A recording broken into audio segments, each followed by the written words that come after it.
Right, it's Friday, slightly after 11. I'm here with Wanderers manager Mark White for our weekly catch-up. How you doing, Mark? Fantastic, Chris. Yeah, really good. Good stuff. Right, okay. Well, first of all, obviously we're going to look ahead to tomorrow's game shortly, but let's just rewind to last Saturday. Obviously we were in FA Trophy action, headed up to Macclesfield. Fair to say it wasn't a great day, but you've had a few days since then. What's your thoughts?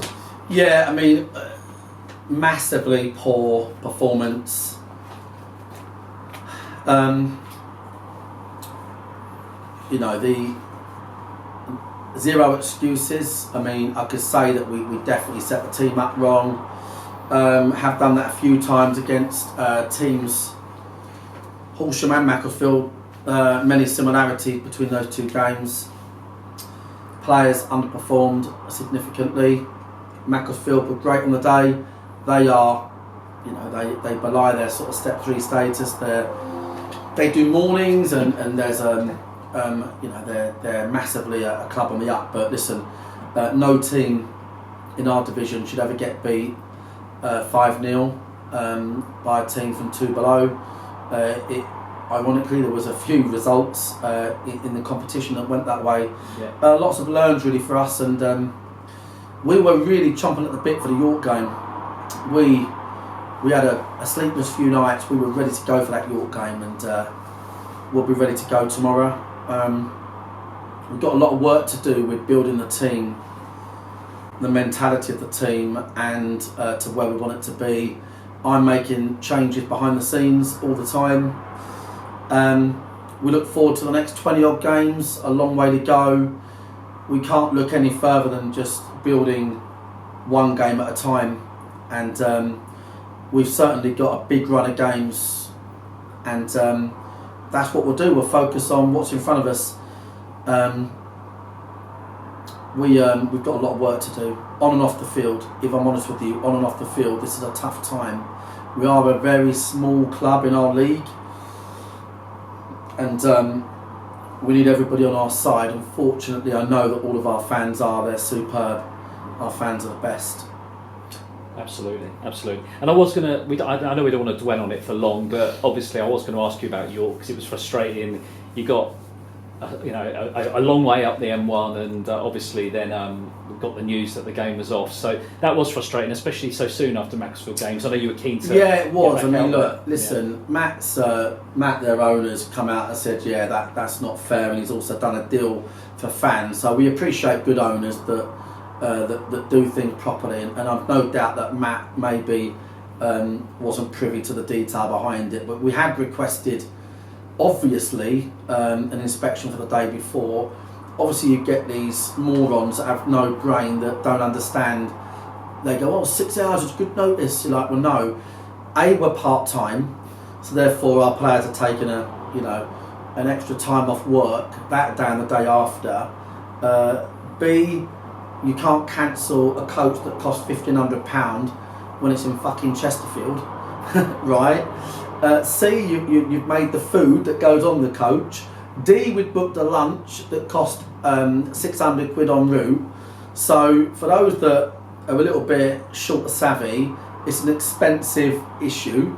I'm sure no one meant it personally, but obviously as football clubs there is a responsibility to, as we do in return, to make sure that nobody is financially affected. So that's where it is. But Matt's done the right thing and done what he can do since then, so we appreciate that, and I'm sure he's spoken to his staff or the local authority, whoever the hell thought the game might be on, and put them right. So disappointing. We missed a day's training as well. Yeah. So we've only trained once a week for tomorrow. We've only trained once a week. That is, as a part-time team, the challenges you're up against all the time, not just this week. We've trained once, and the boys literally run a coach from I think 10:30 in the morning till 6:30 at night on Tuesday for nothing. So yeah, not ideal. But we move forward. There's worse things going on in the world. Of course. So that's where we are, mate. Now you obviously did have a session with the squad yesterday.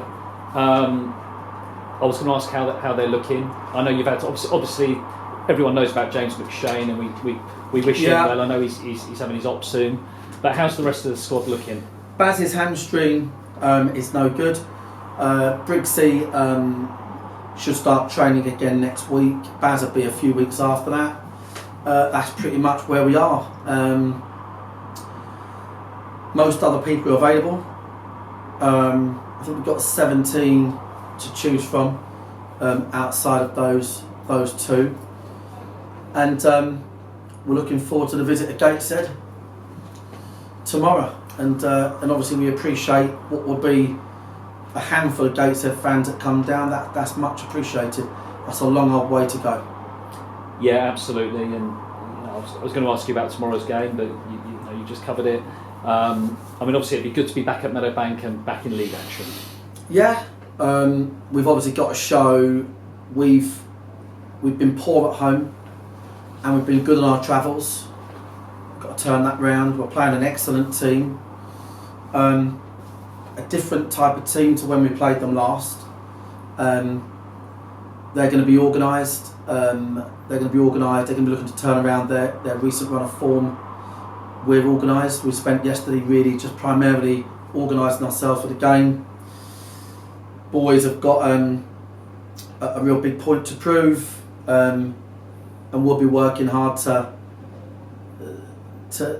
get something out of the game. Ideally 3 points that we can really build on. We could win tomorrow, and I'd still say we've got a lot to work on. I want to get back the consistency and the continuity that we've seen that we're so famous for, and that's going to take time. But we're getting boys back fit now. We are getting boys back fit. More suspended, don't forget. Yeah. Luke Moore 4-game ban. So I'm confident we can build results. But this is a tough old league, and tomorrow's going to be a tough game. Okay, and just for anyone who's watching, obviously it's cold in the UK at the moment. There's going to be a fair few games off tomorrow. Dorking Wanderers game will be 100% on. So if anyone wants to come down on the day, turnstiles are in operation from 1 o'clock, or you can buy tickets via dwfc.co.uk and obviously get through the turnstiles nice and quick on the day.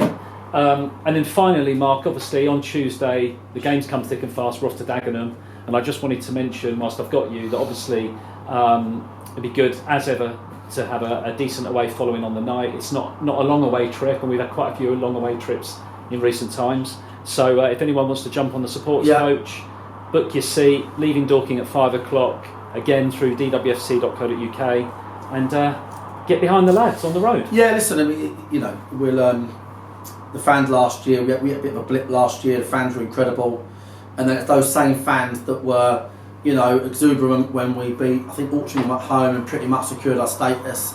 Ramsdale, and so many of those people were there for all those bad times. We've got work to do, we know that, we're not stupid. We can see that. We're a progressive football club.